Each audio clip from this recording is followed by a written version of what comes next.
Hey, what's up guys?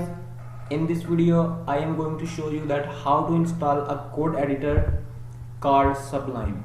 So you have to open your browser, type here Sublime for Windows 10, open the first link, click here download for Windows, and you can see that our download has been started.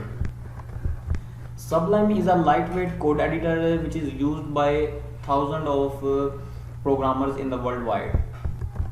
Our download has been complete and you have to click here, show in folder, right click here, run as administrator, click yes, click next, install and finish. And now I type here Sublime text editor.